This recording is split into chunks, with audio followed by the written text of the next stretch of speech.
What'd you get?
Oh, for the cook, I was like, look, I didn't need it.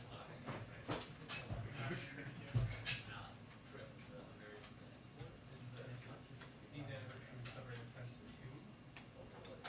In this sense.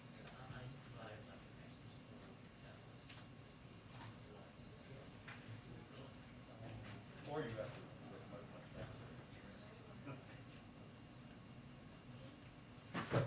Like, I don't envy you, but the delight you'll take when it's over.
Okay,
have a couple of items for all of you at the top. I wanted to take a moment to recognize the passing of Metropolitan Police Officer Gunther Hashida and Officer Kyle DeFreidig, two officers who bravely defended the Capitol both during and after the insurrection on January 6th. Their deaths are a sad reminder of that shameful day in our country's history and of the physical and mental scars it left the officers who risked their lives to protect our Capitol and our democracy.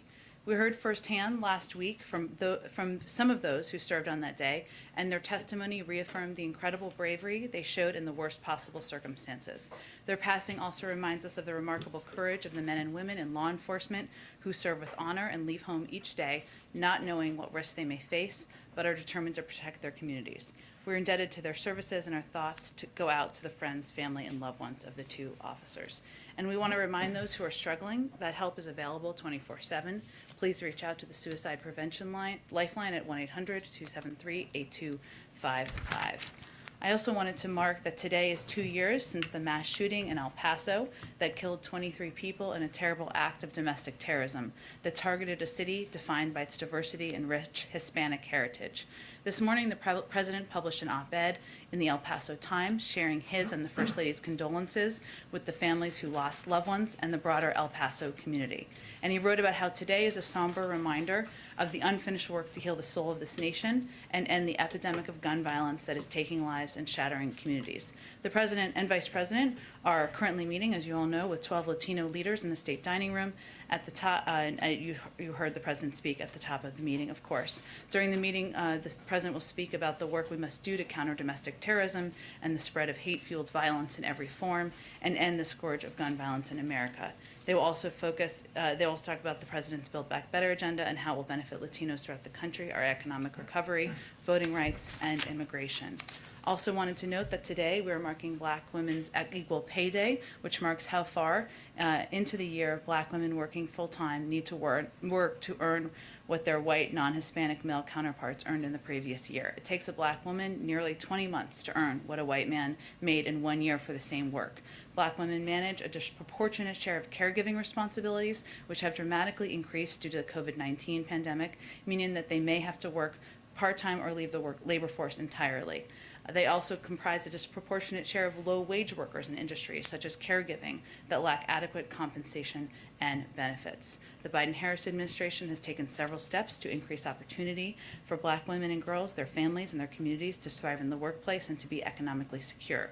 From the American Rescue Plan to the executive order to advance diversity, equity, inclusion, and accessibility in the workforce, embedding racial equity across this administration's response to COVID-19 and the economic crisis, and prioritizing Black mental health. And we, of course, will continue our work. I think I'm almost done here. Finally, last thing here, as a part of our effort, as the bipartisan infrastructure bill is working its way through the Senate, the President is quite focused on lifting up the benefits of the bill to the American people. So we're going to highlight a different component each day, and we'll also do that through our digital social channels as well. So today I'm going to highlight the unprecedented investment of $80 billion in passenger and freight rail over 5 years.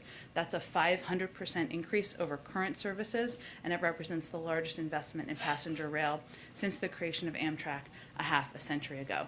This money will help us eliminate Amtrak's maintenance backlog, bring world-class rail service to areas around the country, creating good-paying union jobs in the process, and it will help make American businesses compete, grow, and expand by making it easier and cheaper for them to get their products to customers. With that, Jonathan K. Psaki. Thank you, Jen. In March, President Biden said that New York Governor Andrew Cuomo should resign if the New York Attorney General's investigation confirmed allegations of sexual harassment. Today, the investigation found that Cuomo engaged in unwanted groping and kissing of at least 11 women, including current and former state employees. Does the President believe Governor Cuomo should resign? Well, the President just said that he's going to speak to this later this afternoon and share his views. So I'm not going to get ahead of his comments he'll make later. Have there been any conversations today between the governor's office and anyone here at the White House? No, there are not. And why the delay? Why not have did the President watch the governor's video earlier? Again, the President will give his own reaction to, of course, the announcement this morning and give his own view later this afternoon. Then one more on something else then. There was a shooting today earlier that caused the lockdown of the Pentagon, and in that same burst of violence, it appears that a law enforcement officer was stabbed to death. Has the White House been briefed on what happened? What can you share as to what occurred this We are, of course, in close touch with Pentagon officials. My colleague, John Kirby, will be briefing at the Pentagon and sharing more details on their end. We don't have additional details to share publicly as the next of kin is still being notified. Go ahead. Thanks, Jen. Does the White House have a message for the women who came forward with these accusations against the governor? The White House's message, the president's message, the vice president's message, my message is all women who have lived through sexual this type of experience, whether it is harassment or abuse or in the worst case assault, deserve to have their voices heard, deserve to be treated with respect and with dignity. I don't know that anyone could have watched this morning and not found the allegations to be abhorrent. I know I certainly did. And again, the president will speak to this later this afternoon. Thanks, Jen. And staying in New York, but on COVID, if you will. New York announced today that indoor diners, people who go to gyms, entertainment venues, are going to have to show some sort of proof of vaccination. Is that a move that this White House supports? And does this amount to a vaccine passport? Well, we know and recognize, Cecilia, that different communities and states are going to take steps to protect the people living in their states and also incentivize, whether it's through carrots or sticks, more people getting vaccinated. That is what is going to save lives, and that is what is going to bring an end to the pandemic. This is certainly an example of that. We are not issuing federal passports, vaccine passports from the federal government, but we do know that private sector entities and other localities will make their own decisions. What we see as our objective is to continue to make the vaccine as accessible and available and close the disparities that we see among racial groups in New York, including in New York, to ensure that this is not a barrier for entry to different groups based on socioeconomic or other factors. And just one really quick one on COVID. San Francisco is now offering supplemental Pfizer or Moderna shots to folks who have the J&J vaccine. Is that something that this administration endorses, and might we see that coming from the CDC? That's not based on current public health guidance provided by the CDC. That has not changed.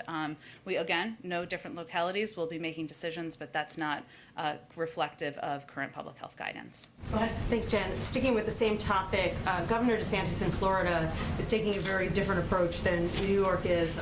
Florida just hit another record today of COVID cases, and yet he's pushing back on local municipalities that are trying to impose new mask mandates and other means of keeping people protected. Does the White House have any reaction to Governor DeSantis, and particularly to his point that this is just seasonal in Florida because people are hot, so they're staying indoors and transmitting the vaccine? Well, the data just doesn't back that up. I would say first, Florida is not the only state. 7 states have both a statewide ban on mask mandates and a prohibition on school districts from requiring masks in schools. And some states have even banned businesses and universities from requiring workers and students to be vaccinated. In fact, the most extreme of these measures is in Texas, where you can be fined. A professor or teacher can be fined if they ask a student if they are vaccinated, or if they ask unvaccinated students to wear masks. And I think the fundamental question we have is, what are we doing here? And the president, you'll hear the president talk a little bit about this later this afternoon.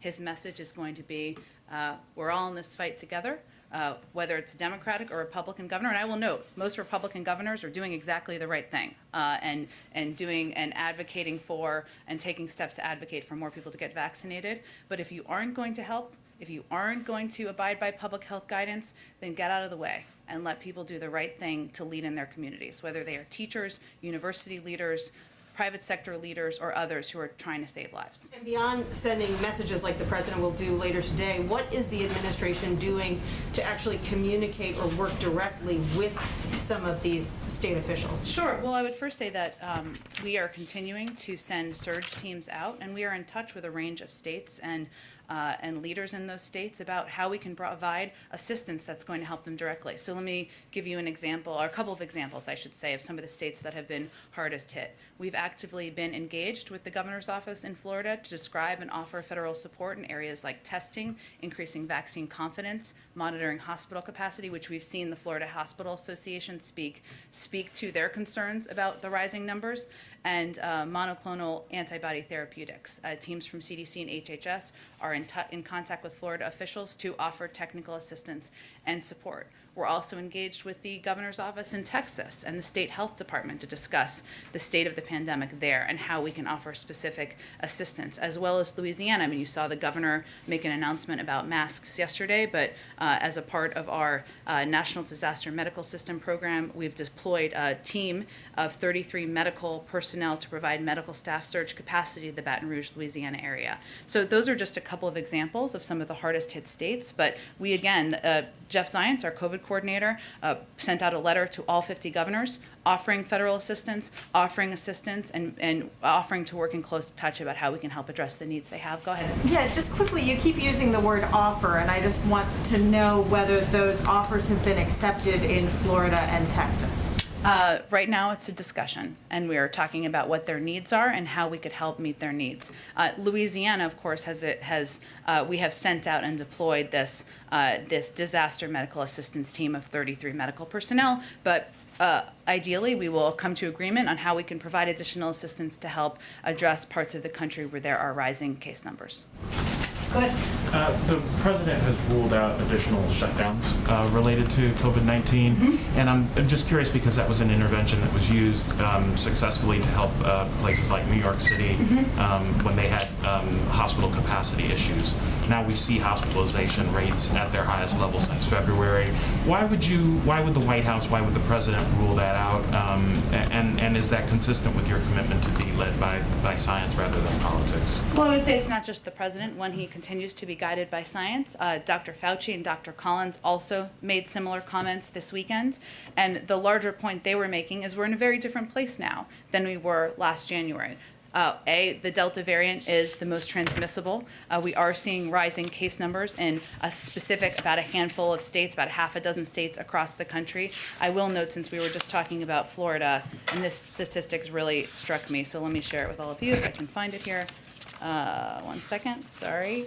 That approximately 50,000 of the 50% of the 50,000 hospitalizations in the country came from just 4 states, with Florida being nearly a quarter of those. So that's relevant because what we're seeing is rises in a set number of states. That's one of the reasons why this surge capacity could certainly help in specific states and communities where they need help.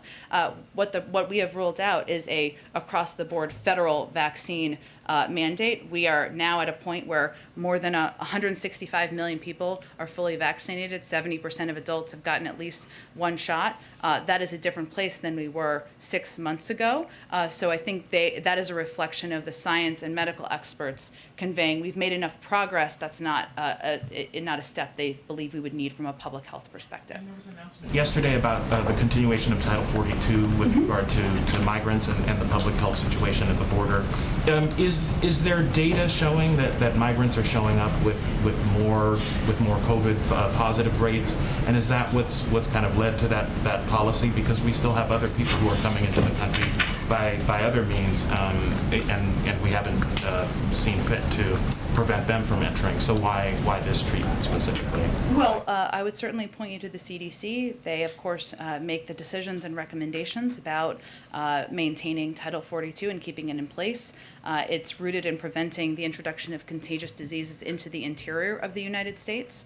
We certainly do, as we talked about yesterday, have specific protocols as it relates to unaccompanied children and also as it relates to, even adults who come to our border, but they have not made a decision to lift Title 42 because they feel there's an ongoing threat. Just one more issue. We've heard a lot of kind of anecdotal reports about U.S. businesses that are struggling in terms of their trade relations in China, their ability to do business in China. And I just wanted to see if you had a status update on the review that the administration has been doing since your earliest On days. tariffs? On tariffs, on trade policy towards China. I do not have an update for you. I don't believe there is one. It's ongoing, but I will check and see, Trevor, if there's anything to report to you. Go ahead, Kelly. Typically, you need the governor of a state to welcome in federal resources. Are there other ways where the White House or the administration could surge to Florida using military bases or federal property or something else that would not require an invitation from the governor? Is that part of the discussion?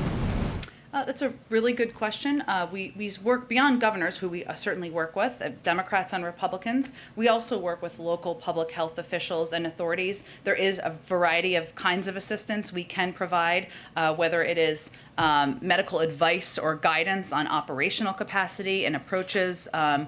Certainly something we can do with localities. Businesses have also taken steps, and we've also stay attuned with that and stay in touch with them about the best steps that we can take. I would have to check and see. I think you're referring to the acceptance or request of FEMA assistance, which I don't believe these surge teams are under FEMA, but I can check and see on that question. Would the administration support, in areas where hospitals find that they're overloaded, making any medical decision based on vaccination status, or insurers deciding about paying medical bills based on vaccination status? Are we going to reach that point?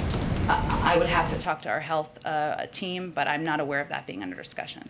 Go ahead. First, following up on that rule in New York now where the mayor says if you're not vaccinated, you can't go to an indoor restaurant, a gym, or a show. Does the White House think that that is fair to people who may have a religious reason for not wanting the vaccine or who might just be waiting for the FDA to approve it fully before they get it? The administration and the White House and the president support steps by localities to take steps to protect people in their states and their communities, to incentivize people getting vaccinated. I don't know all the specific details if they have exemptions, so I'd point you to them. Okay, and then I know that the president is going to speak a little bit about his thoughts on this Attorney General report in New York. In February, he invited Governor Cuomo to the White House for the next governor's conference. Does that invitation still stand? I think I'll let the president speak to his views later this afternoon. Okay, and then the Justice Department recently dropped its civil rights investigation into Governor Cuomo's handling of the COVID nursing home deaths. Does the administration want the Justice Department to initiate a civil rights investigation into these harassment allegations revealed today? We do something new here that feels foreign from the last 4 years and allow the Justice Department to act independently on investigations. Okay, and then the New York Attorney General says about the Cuomo accusers, I believe them. Does the president believe them? Again, the president's going to speak to this later this afternoon, so I will point to his comments, and I'm sure you will all be tuning in. He also said he'd take some questions. Go ahead. Thanks, Jen. The Senate Majority Leader Chuck Schumer said today that the Senate should expect to stay in session until the infrastructure bill is done. Is it still your expectation that the president will travel to Rehoboth at the end of the week, even if the Senate is still in session? The president's travel has not changed, but as you have seen the president do over the last several weeks and months, he is ready to be called into action, whether it's a phone call or bringing people to the White House or to meet in the Oval Office, and that remains the case as we work to get this infrastructure bill across the finish line. I want to ask you a question about yesterday's news about the eviction moratorium. Gene Sperling said yesterday several times that the president would do everything in his power to help people who face eviction. One power the president has in the Constitution is to convene the House of Congress if it's not in session. Is that something the president would consider, bringing the House back? It's out for 7 weeks while this issue is lingering, and the White House has already asked Congress to act. Why not do what Harry Truman did in 1948, bring the Congress back and say, you can't go on vacation until this issue is resolved? Well, I think the key here is you need the votes in order to support a piece of legislation passing. I am not a vote counter, but I would point you to the Speaker's office to see if that exists. But I will say what the president was referring to is his ask over the weekend of the CDC to look into any legal authority, any option they have, perhaps a narrower approach, perhaps a short-term extension. This was never meant to be permanent, as we know. That's what you need legislation for, and to see what is possible. They are continuing to do that. I will certainly leave it to them to make any announcements about what they have found. I will note that one of the steps that he has really pressed his policy team on, that Gene spoke to yesterday, are the states getting this money out into their communities, because there is enough money out there for states across the country to extend the eviction moratorium from a state level, even without federal action. We've seen Texas provide over $300 million in rental and utility assistance in June alone, and has distributed most of the assistance. That's a positive step forward. Virginia has distributed the second most assistance and has implemented efforts to address incomplete applications with outreach phone calls. Illinois did not report making any assistance payments between January and May, but delivered over $95 million in utility and rental assistance in June alone. So I use this as an example because there's a great deal tens of billions of dollars that can still be spent by states. It is too slow. We made some progress in June, but we are really pressing states to get this money out and to extend the eviction moratorium from a state level. Go ahead. I have a couple on eviction. To start with, you mentioned the NPD officers tragically passed away. The Senate just cleared a bill giving congressional gold medals to everybody who responded on January 6th. When the president signs that, are you guys considering inviting any of the officers to the White House? It is a great question. I have not talked to the president about that specifically, but let me see if we can get more information on that this afternoon. Okay, and then two quick ones on eviction. I'm mercifully not a lawyer. Me neither. There may be some in here, I don't know. Very disappointing to my parents. But in terms of the legal analysis, based on where, I understand what you guys are saying on what Kavanaugh put in his opinion, but that does not change the fact that as it currently stands, the president can extend if he wants to. And so I guess my question from a legal basis is the advice that Dana and the Justice Department are giving based on the fact of being concerned more about having the CDC's emergency powers reduced if you go down this pathway, or is it because, I guess I'll stop there. Sure. I am mercifully not a lawyer either. I would say we're both doing okay to our parents, hopefully. But I will tell you that from a legal standpoint, I would note that in June, at the end of June, the Supreme Court came out and they put a stay on the moratorium and made clear in their public writing, as Jean referenced yesterday, which is available to everybody, that any further action would need legislative steps forward. We also indicated, as a result, that the third extension of the moratorium that the CDC did since January would be the last extension. In addition, there are concerns about what the impact could be on the long-term capacity, authorities, I should say, of the CDC. Their team is looking closely, carefully, their legal team has been since the president asked them to on Sunday, at what our options are here. That was a broad federal moratorium. There have been good questions raised about whether it can be more limited. That was in our statement yesterday, especially given the rise of the Delta variant, which we've seen and has really raised concerns for everybody, us, for members of Congress, for many advocates over the past several weeks.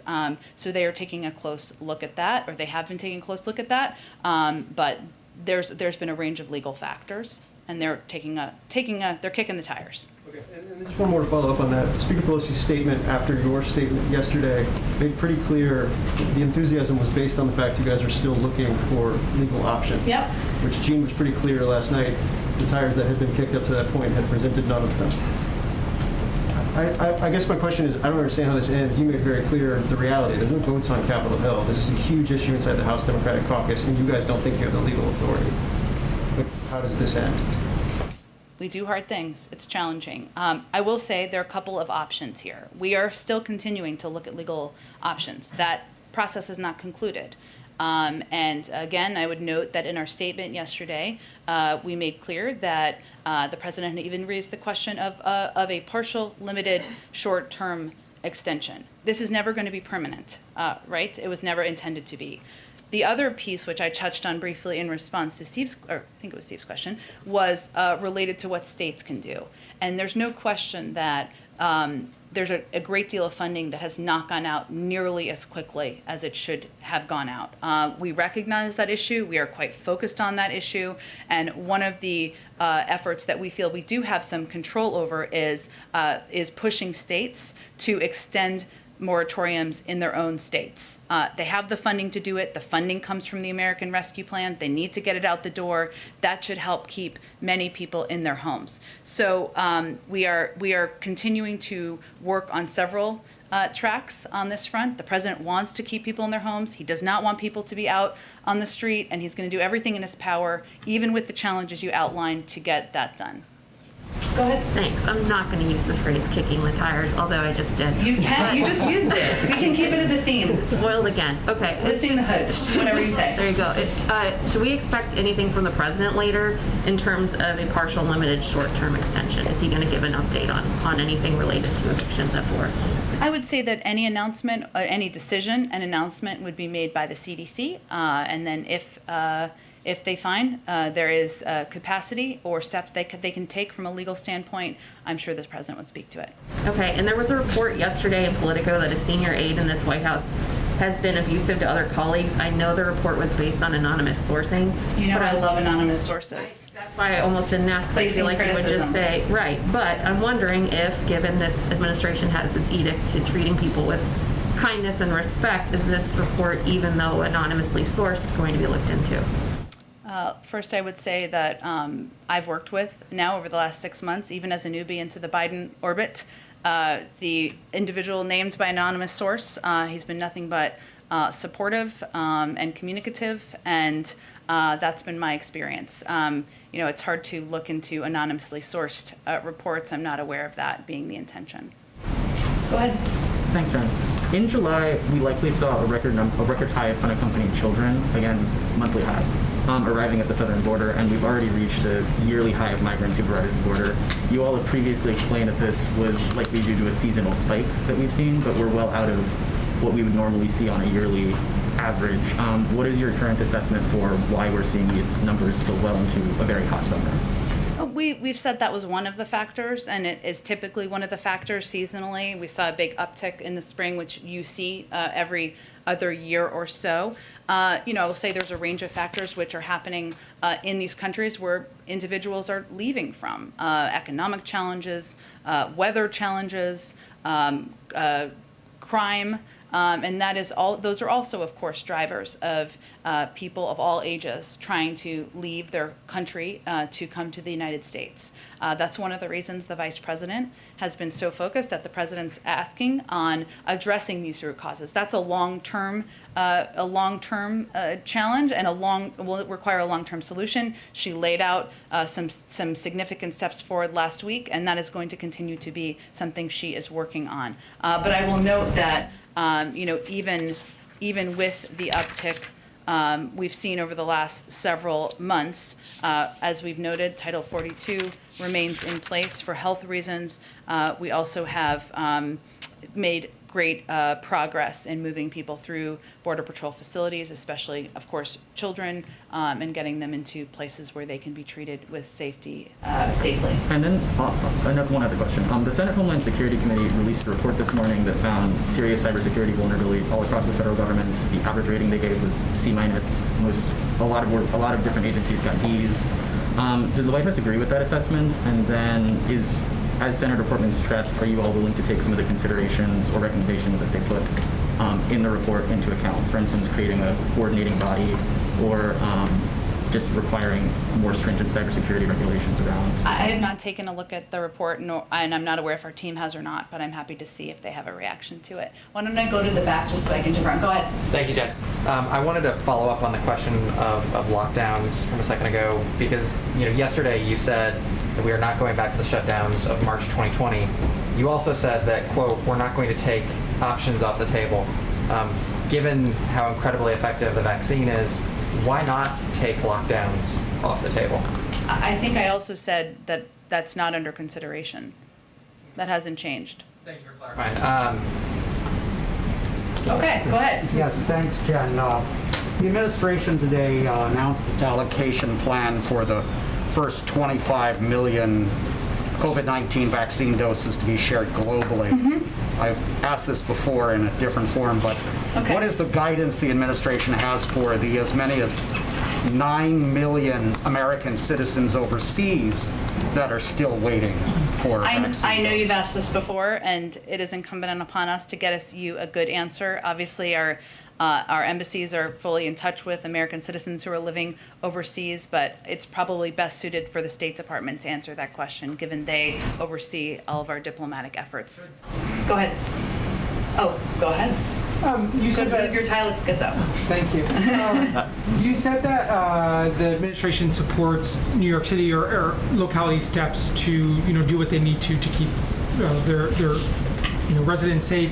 Given the success that foreign countries have had in mandating vaccines, obviously New York is taking this step. Has there been any more discussion inside the White House about actively encouraging cities and states to take steps like New York did today?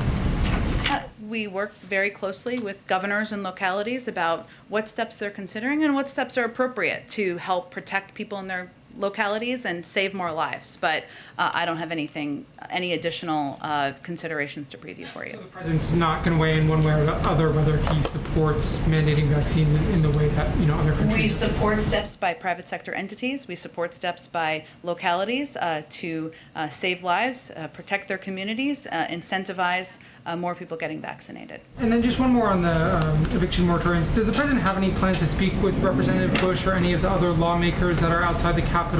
I know that the representative spoke with the vice president yesterday as she was in the Capitol, but does the president have any plans to speak with her?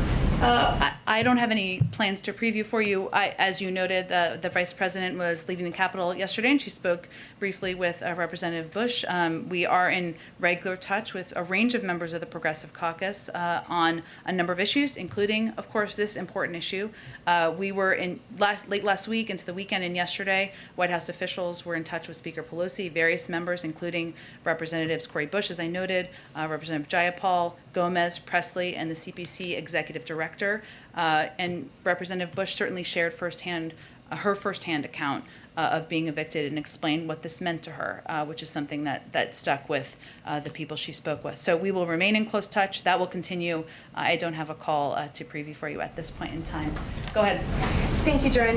The White House has stressed that it's following the health and the science when it comes to COVID-19, and that has been the basis for the ongoing international travel restrictions. But what is the health or scientific basis for the travel restrictions on vaccinated individuals from Europe or Canada or other nations when people who are unvaccinated from other countries are allowed to come into the United States? I would certainly point you to our health and medical teams who make these decisions and evaluate what we need to do from a public health perspective to keep the American people safe at a time where the Delta variant is rising and one where we are very cognizant about keeping the American people safe. And a quick follow-up on that. When it comes to countries that have more vaccinated individuals than the United States does at this point as a percentage of population, what is the basis for those restrictions? Again, I would point you to our public health officials who are leading this effort and determining when we can raise or end those restrictions. I certainly understand there's a desire to do that by many people in the United States, many people around the world. We understand that. I just don't have an update on it and when that will happen. Go ahead.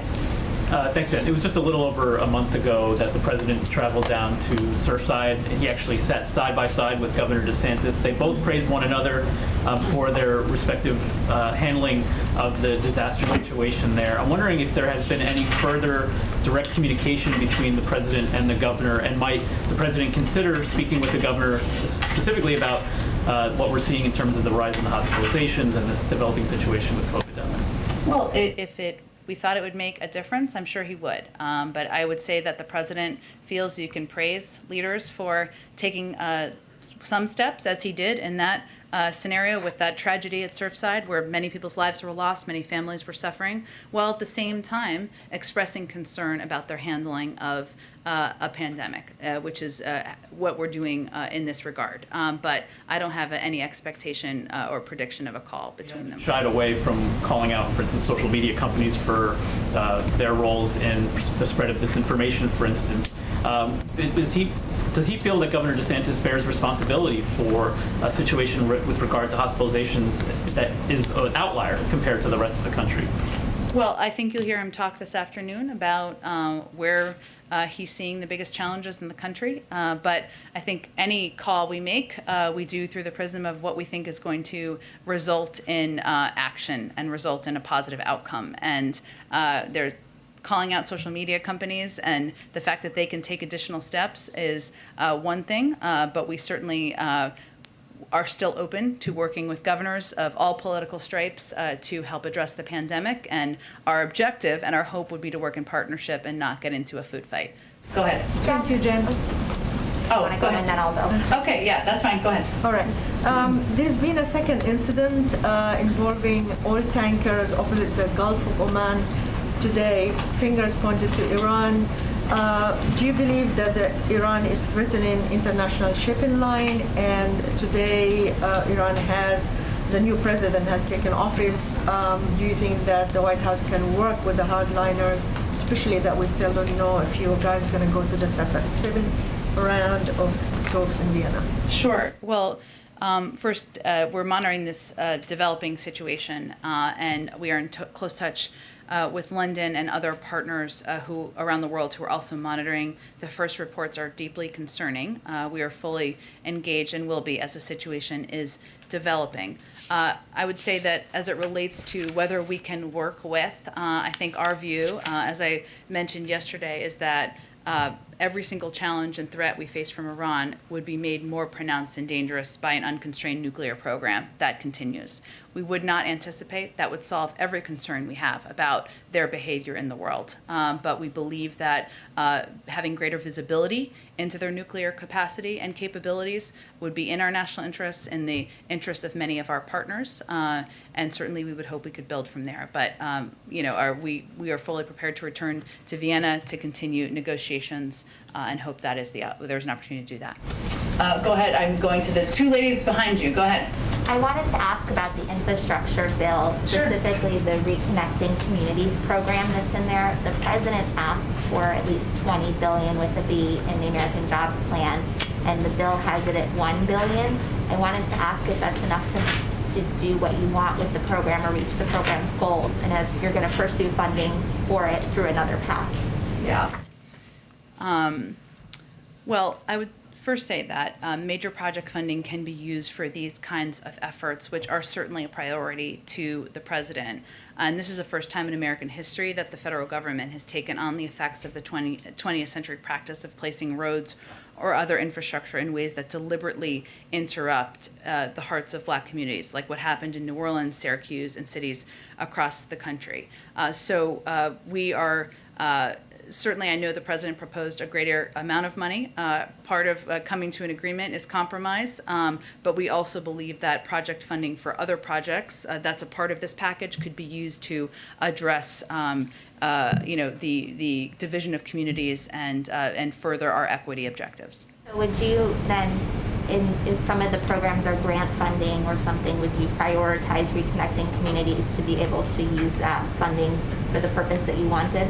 Well, we're kind of not at that point right now, but I certainly think there is room for funds from project funding that is included in this package to help address this key priority of the president's. Thank you. Go ahead, Shelby. Thanks, Jen. So I wanted to ask about the New York City proof of vaccination. So New York City data shows that the rate for Black New Yorkers is sitting at 31%, which is a lot lower than some of the other percentages.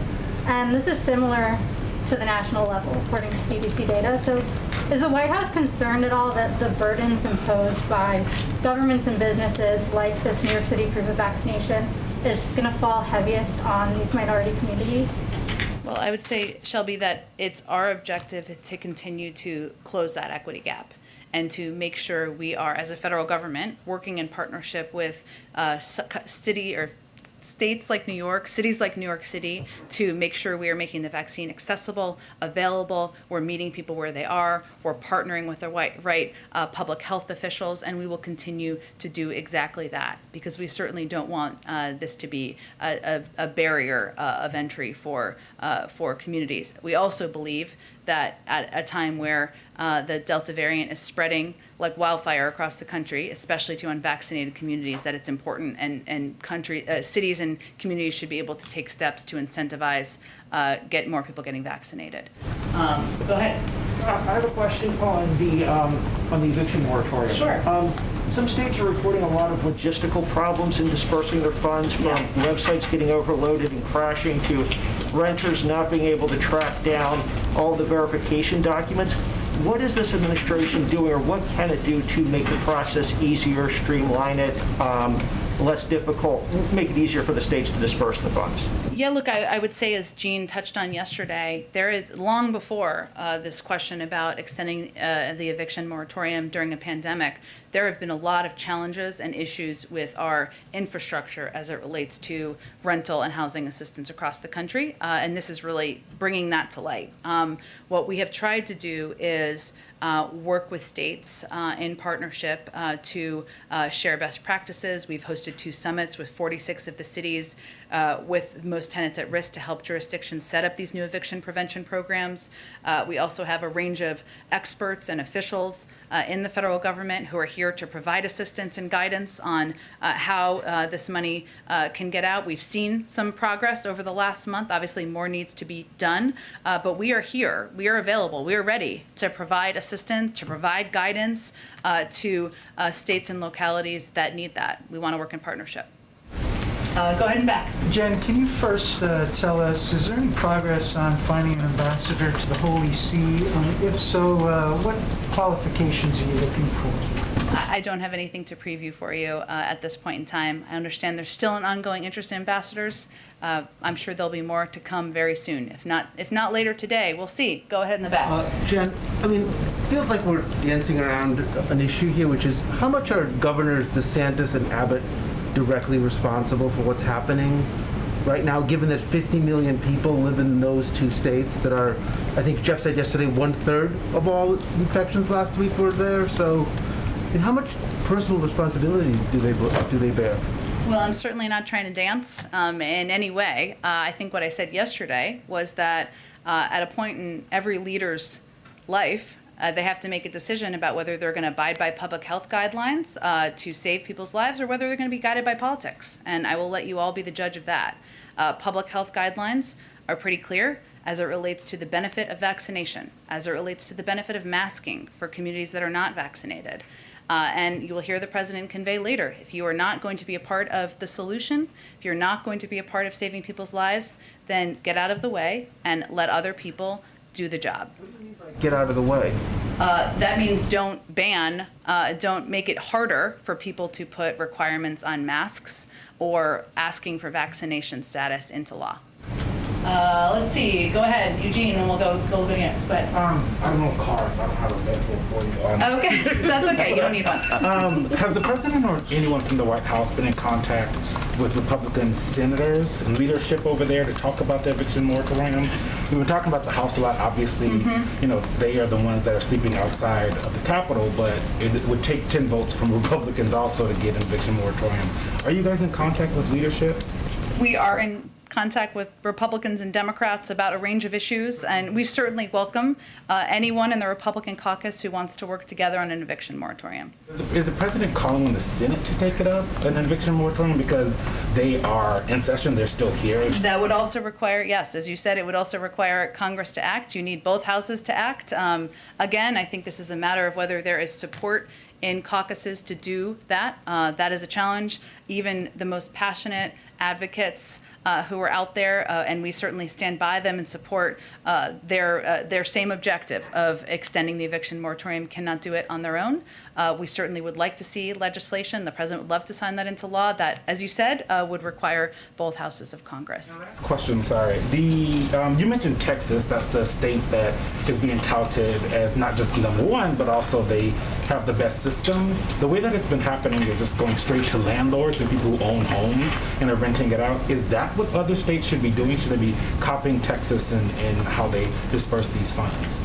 Different approaches are going to work for different states, but I do think if Texas can do it, if Virginia can do it, then other states can do it as well. And one of our objectives is connecting leaders, connecting to share best practices to figure out how they can get this assistance out to renters. And there's no question, it is challenging. There isn't a great national infrastructure in place. That's something that we should have a conversation about too, and Jean talked about that yesterday. But right now, we wanted to lift up and highlight states where they are getting the money out effectively because they can be models for other states around the country. Go ahead. Real quick, a couple of different topics. The first, the president's efforts to prevent evictions in states that are tremendously affected.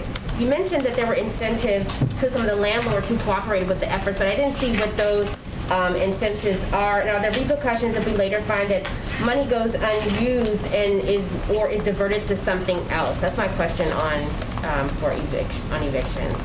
Well, certainly if money was not used for its intended purpose, that would be a concern. And certainly we take waste, fraud, and abuse quite seriously. I think the president had called for a number of steps, or we called for, I should say, a number of steps that could be taken, even as we're pressing and kicking the tires, looking for all of our legal options, even as we're doing that. And I mentioned the states because there is a lot of money that can go out in states and can effectively go out. And a number of states, not all blue states, have done that very effectively.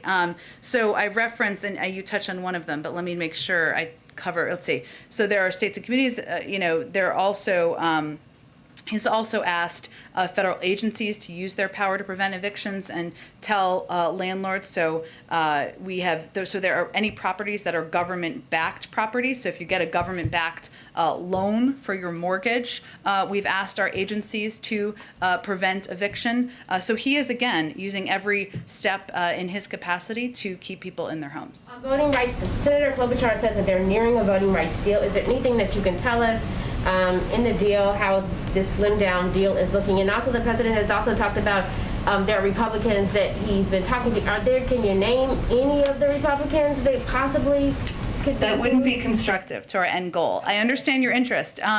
I will say that, we're certainly grateful for Senator Klobuchar's work, the ongoing work by a range of leaders to figure out if there's a path forward here. We'll let them speak to the details when they're ready to, and once they do, I'm sure we'll have more to say. The New York Times reported a couple of weeks ago that the administration's legal team advisors may be leaning towards returning the 4,000 on home confinement back to prison. Is there anything that we have coming from the administration on this? And does the administration really believe that it's easier to return those 4,000 people to federal prison than reviewing clemency petitions for them? Well, I would say, one, that's a DOJ action, so I'd point you to them in terms of what their steps are. And certainly, any decision about clemency would be made in coordination, but I have nothing to preview on that front. I'm told you have it out soon, just one or two more. Sure, of course. Nikki, go ahead. Do you know if the president has spoken with Governor Cuomo today? No, he has not. And then just a quick scheduling thing. Yeah. Do you know if he will go to Mike Enzie's funeral on Friday? I don't have anything to preview for you. I understand the interest. He did consider him a friend, but I don't think a decision has been made quite yet. Thank you. Raquel, go ahead. Thank you so much, Jen. More than 1 million doses of vaccine expired and have gone to waste since December. What is the White House doing to avoid this waste? And could the U.S. be donating more vaccines to other countries and faster? And will President Biden soon announce more vaccines sharing to the world? Well, yes, he will announce this afternoon. That's what his remarks are about, getting 110 million doses out. And we also announced our purchase of 500 million Pfizer doses. He will talk about all of that this afternoon. I will just note, to give you just a little bit of a preview, he will also say that this work is just beginning. While we are, the United States remains, with the announcement today, we will have donated to more to the world than all of the countries in the UN, including Russia and China combined. And this is just the beginning. We are going to continue to be a provider of vaccines and assistance to the global community in their fight against COVID. So he will certainly talk about that today. So yes, there will certainly be more to come. Let me note, though, for you on the question you asked, Raquel, about waste. The COVID vaccine wastage rate nationally is at approximately 2.6%, which is very low.